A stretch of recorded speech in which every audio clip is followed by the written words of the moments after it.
जो उपासक या जो भगवत प्राप्ति के मार्ग का पथिक पुरुष नपुंसक नारीवा जीव चराचर कोई सर्व भाव भज कपट तजी मोहि परम प्रिय सोई।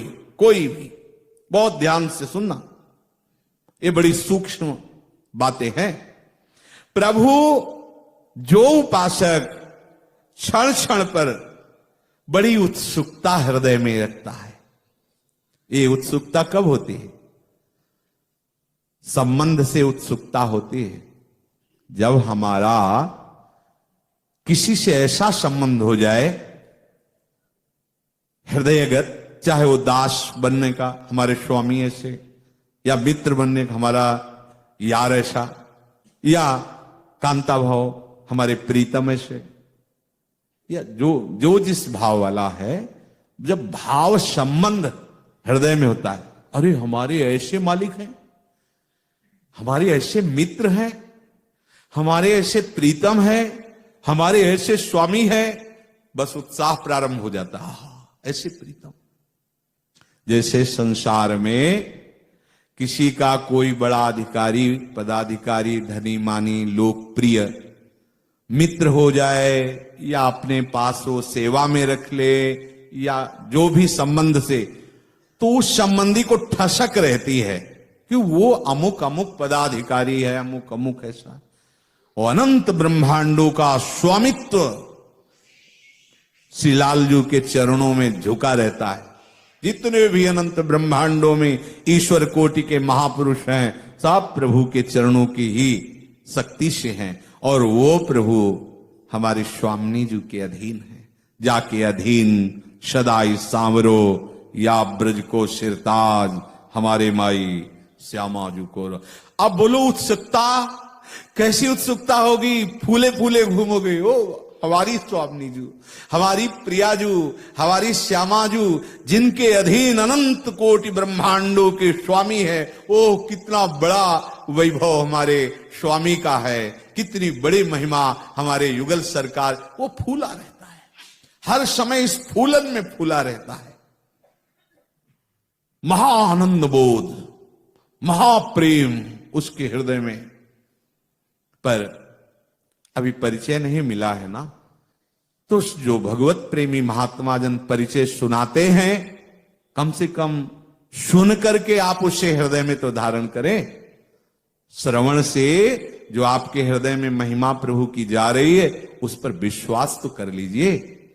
और वो अपने संबंधी हैं, ये स्वीकार कर लीजिए, बहुत जल्दी काम बन जाएगा। ये स्वीकृति किसी की मत मानिए, मन आए तो मान के देख लीजिए, चल लीजिए। अगर आपको लगता है थक गए तो हमारी बात सुन लेना, अगर लगता है नहीं अभी हाथ पैर काम कर रहे हैं तो चल के देख लीजिए।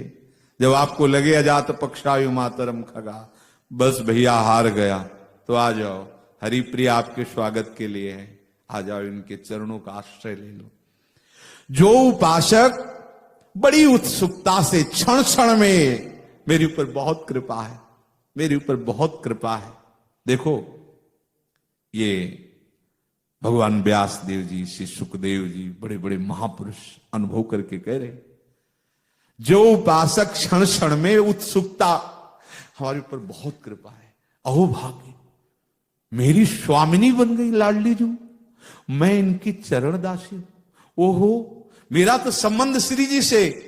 अच्छा, अब हमने स्वीकार किया है, मेरी स्वीकृति में यदि कोई त्रुटि भी होगी तो गुरुदेव ने संबंध कराया है, मेरे गुरुदेव हैं, मेरे आचार्य हैं, वो हमारे संबंध को पुष्ट कर देंगे। अब तो श्री जी के चरणों में समर्पित हो गए। नागरी दास ये जन्म जितायो बलिहारी बलि। अब हम तो कृतकृत्य हो गए, अब हम तो लाडली जी के पास जाएंगे, उनकी सेवा में रहेंगे, उनकी आज्ञा में रहेंगे। कितना सौभाग्य। ये देखो, ये बात मान लीजिए, ये कहा कहो एक जीव सखीरी बात की बात है। जो क्षण क्षण में पुलकित होते हुए, उत्साहित होते हुए अपने आप को अपने आराध्य देव की कृपा में समर्पित करता, बहुत कृपा है, चारों तरफ मेरी कृपा ही कृपा है, मुझे कृपा घेरे हुए है।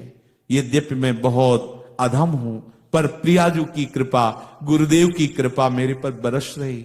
मैं डूब रहा हूं कृपा में, चारों तरफ से कृपा मेरी रक्षा कर रही, चारों तरफ से कृपा मुझे ऐसे जैसे मां अपने बच्चे को हृदय से लगा करके छुपा लेती है, कहीं कोई प्रहार न लग जाए, ऐसे ही कृपा ने मेरे ऊपर कवच कर रखा है। अब ये माया मुझे परास्त नहीं कर सकती। तत्यनुकंपाम सुषमीक्ष माणो, प्रतिपल देखता रहता है। बड़ी कृपा है लाडली लाल की, बड़ी कृपा है प्रियाजू की। और उसके हृदय में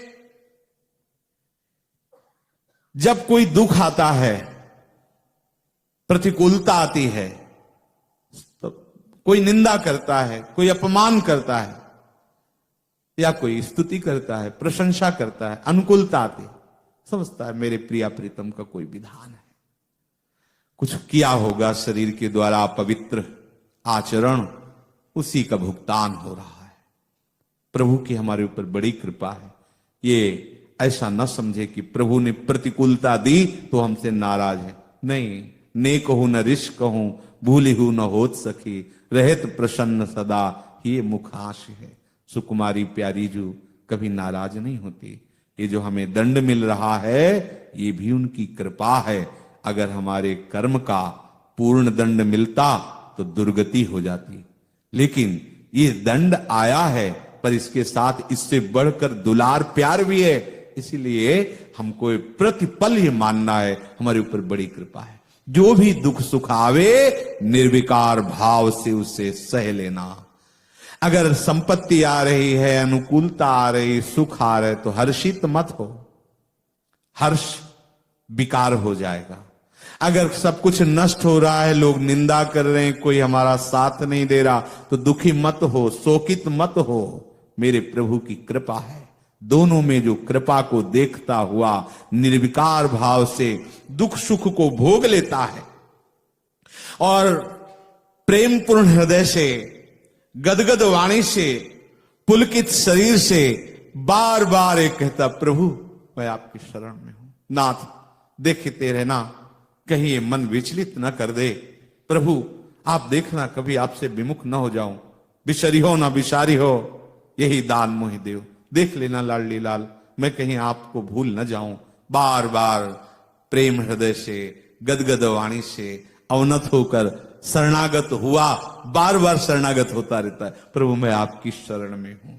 अब ध्यान दीजिए, इस प्रकार जीवन व्यतीत करने वाला उस महामहिमा में बड़े बड़े योगी मुनियों के द्वारा वांछनीय दुर्लभ परम पद को ऐसे प्राप्त कर लेता है जैसे अपने पिता की संपत्ति को अनपढ़ लक्षणहीन पुत्र अधिकार सहित प्राप्त कर लेता है।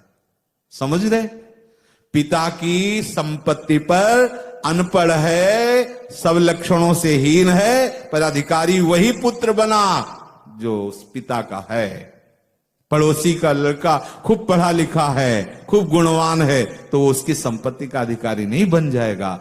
ऐसे ही जो मन वचन कर्म से प्रभु को समर्पित होकर अपने हृदय में बार बार ये विचार करता है, हमारी स्वामिनी जो हम पर बहुत कृपा कर रही है, जो दुख सुख आता है निर्विकार भाव से भोग लेता है, ऐसी ठसक रखता है, मेरी प्यारी जू, मेरे प्यारे जू, वो प्रियाजू के चरणारविंद में निश्चित पहुंच जाएगा। वो कुंज महल की टहल सुख दंपति संपत्ति पाई है निश्चित। कैसे? जैसे पिता की संपत्ति का अधिकारी वो लक्षणहीन गुणहीन, वो बिना पढ़े लिखे वो बच्चा पा लेता है, क्योंकि वो उसका बच्चा है। ऐसे ही हम कई बच्चा के पेट हम प्यारे जू के चरणों में समर्पण वृत्ति को धारण करें।